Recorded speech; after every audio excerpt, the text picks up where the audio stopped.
Bem-vindos ao canal Café com Livros. Meu nome é Luiz e hoje eu vou falar sobre A Morte de um Apicultor, de Lars Gustafsson. Esse livro seria, isso é criado de maneira ficcional aqui, seriam os cadernos de um apicultor que foram encontrados, cadernos como se fosse um diário, ou partes de um diário, porque nem tudo aqui foi encontrado de maneira integral, algumas partes teriam sido rasgadas, outras riscadas, mas enfim, esses diários, esses cadernos, constituem um todo que dão origem a essa obra, que é A Morte de um Apicultor. Esse apicultor é um sujeito que vai para as montanhas, ele era um professor, mas ele se aposentou bastante cedo por particularidades do sistema de ensino, pelo fim da disciplina, pela diminuição das escolas, uma reforma educacional que teve, ele acabou por se desligar da educação. Então, o que a gente observa nesse apicultor é que ele vai aos poucos se desligando da vida, ele vai se desligando da vida, do contato social, ele se desliga dos colegas de trabalho, da vida social que ele tinha ligada a esses colegas de trabalho, e também depois acontece a separação dele da mulher, que é a penúltima, talvez, o penúltimo desligamento que ele faz em termos sociais, e o último, por óbvio, vai ser a morte dele, que é o que fala a obra. Bem, então esse cara, ele vai para as montanhas, ele pretende ter uma vida meio que de uma seta, de um ermitão, com pouco contato com as pessoas, um contato mínimo. Ele é uma figura que ele se reconhece como bastante antissocial, ele se vê assim. E aí ele começa a fazer algumas, retratar algumas memórias que ele tem da infância, da família, enfim. Uma coisa bem prosaica aqui. Só que, de maneira quase despretensiosa, esse livro é um pequeno tratado de filosofia. O autor tem esse objetivo aqui. Talvez não haja uma originalidade nesse tratado, mas é de fato um pequeno tratado de filosofia, porque nas reflexões que o apicultor faz, que ele vai traçando, que ele vai tecendo ao longo da obra, ele vai fazer reflexões bastante filosóficas a respeito do ser, do existir, de Deus, da morte, da vida. Na verdade, é isso que ele faz todo o tempo aqui. Ele fala de um casamento fracassado. Ele fala da juventude, quando ele era um homem bastante sedutor. E ele diz que a sedução, o objetivo que ele tinha da sedução, é que, segundo ele, as pessoas querem se tornar reais, acreditar que são reais. E a sensação de ser real, ela é causada pelo impacto que você tem sobre outras pessoas. Quando você influencia ou exerce uma influência sobre outras pessoas, isso dá uma sensação de realidade para a sua própria existência. E ele diz, quanto mais influência você exerce sobre outras pessoas, isso num sentido geral, mais a sensação de realidade, mais você tem essa sensação de realidade. Então ele diz, olha, que ele era um sedutor, que ele seduzia que não tem um sentido pejorativo, não, se envolvia com algumas mulheres na juventude, nesse sentido de ter uma sensação de existência, de realidade da existência. Ele fala do casamento, ele fala que não entende como esse casamento dele durou muito tempo. Ele diz que só durou porque havia uma espécie de acordo entre eles, que jamais seriam verdadeiros um para o outro. A essência deles jamais apareceria. Essa essência de cada um jamais iria aparecer frente ao outro. E ele diz que um acordo desses só era possível porque todos os dois, tanto ele quanto a mulher, traziam uma dor muito grande. Na verdade, são duas pessoas bastante pessimistas, bastante solitárias. E ele fala isso aqui, e o casamento acaba fracassando eu acredito, quando ele revela a face verdadeira dele. Porque aqui ele acaba tendo um caso extraconjugal, ele se envolve com uma mulher, que ele gosta muito dessa mulher.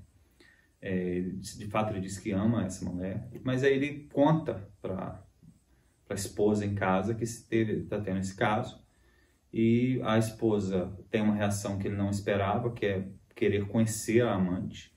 Elas se conhecem e aí ele perde as duas, porque ele perde tanto a mulher, a amante, quanto a esposa dentro de casa, porque uma se sente muito mal por ter causado uma certa perturbação para a verdadeira mulher dele, e a verdadeira mulher dele talvez tenha percebido ali a quebra do acordo de se revelar de forma real, sem a máscara para o outro. E aí o casamento desanda, o casamento acaba, e ele vai falando aqui dessa questão até do amor. Ele vai dizer, olha, será que quando a pessoa ama, ela ama de verdade a outra pessoa, ou ele ama uma ideia que ele faz dessa outra pessoa? E ele vai dizer que, no fundo, será que a gente não sempre ama as ideias que a gente tem?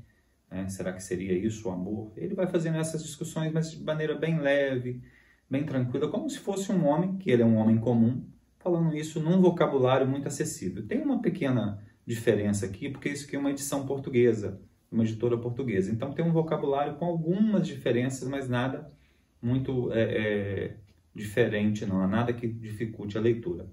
E ele vai nesse processo de fazer essas reflexões, de fazer essa constatação da vida dele, e aí aparece uma dor. A dor aparece na vida dele, ele começa a sentir uma dor muito forte. E ele vai dizer o seguinte, pela primeira vez que ele teve consciência do corpo dele, da existência do próprio corpo. A dor acorda ele para essa existência do corpo. E ele vai dizer, ele está fazendo uma reflexão se ele se resume ao corpo dele. Ele vai dizer, olha, a dor me trouxe essa percepção, essa nova percepção da realidade dele mesmo. E aí, essa dor vai ficando cada vez mais intensa, ele faz uma série de exames, os médicos desconfiam que é câncer, e ele faz um monte de exames para ver se é câncer realmente, e o resultado dos exames chega pelos correios, uma cartinha enviada para ele, e ele toma uma decisão assim, ele não vai abrir a carta, e ele não abre, ele queima a carta, e ele espera, ele diz que ele vai ter uma esperança de que não seja câncer. E aí ele vai alternando dias com dor, menos dor, mais dores, e ele vai, quando a dor desaparece em alguns momentos, ele até diz, olha, eu quero ter esperança, porque na verdade ele está começando a gostar da vida a partir daquela dor e da perspectiva de morrer. Então ele começa a ter uma nova relação com a vida. E ele sempre usa uma frase aqui que nós não nos rendemos, recomeçamos, nós não nos rendemos. Essa é uma frase que ele usa várias vezes no livro. Ela tem um pouco de um sentido de que a humanidade, num trabalho assim frustrante, ela é repetitiva, mas ela insiste em viver. O ser humano ele insiste em continuar vivo. Então ele não se rende. Por mais que as coisas deem todas erradas, ele continua insistindo na vida. Então ele vai dizer, olha, nós não nos rendemos. Essa frase, a gente associa ela a outra frase aqui de um tio que ele tem, um tio com um bigode muito grande, que ele disse que esse bigode lembrava um pouco Nietzsche e o Stalin, e esse tio tinha uma outra expressão, que é tudo a mesma droga, tudo sempre a mesma porcaria, sempre a mesma droga a vida. Ele até não usa essa expressão, não, ele usa uma expressão um pouquinho mais chula, é sempre a mesma porcaria, é sempre a mesma droga.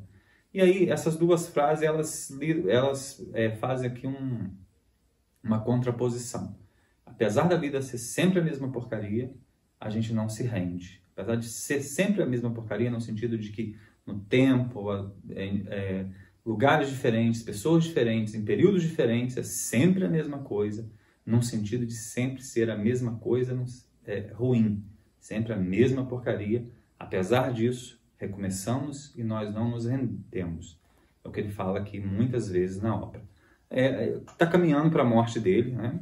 E aí tem uma parte, algumas frases do livro que eu destaquei e vou citar para vocês, literalmente, que ele diz o seguinte: o paraíso é o desaparecimento da dor. Ele diz, olha, se eu penso numa ideia de paraíso, para mim seria que a dor acabasse.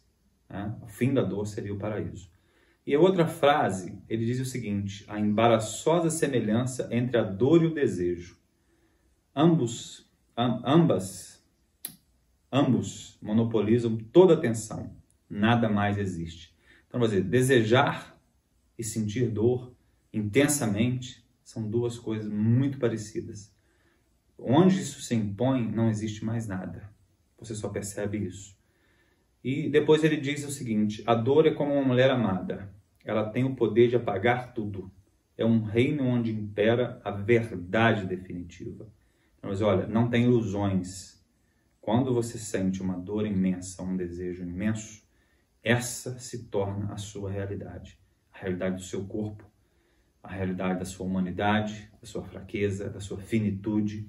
E aí, talvez por isso, você caia em algumas reflexões sobre o valor da vida, sobre a existência e sobre essa própria finitude. Então, é um livro despretensioso, A Morte de um Apicultor nas Montanhas, vivendo isolado, mas que é, de maneira bem acessível, um pequeno tratado de filosofia. Recomendo essa leitura. Não sei se tem edições recentes dessa obra. Essa é uma editora portuguesa aqui. Não me lembro nem exatamente como eu adquiri, mas vale bastante a pena a leitura. Um abraço a todos e até a próxima obra.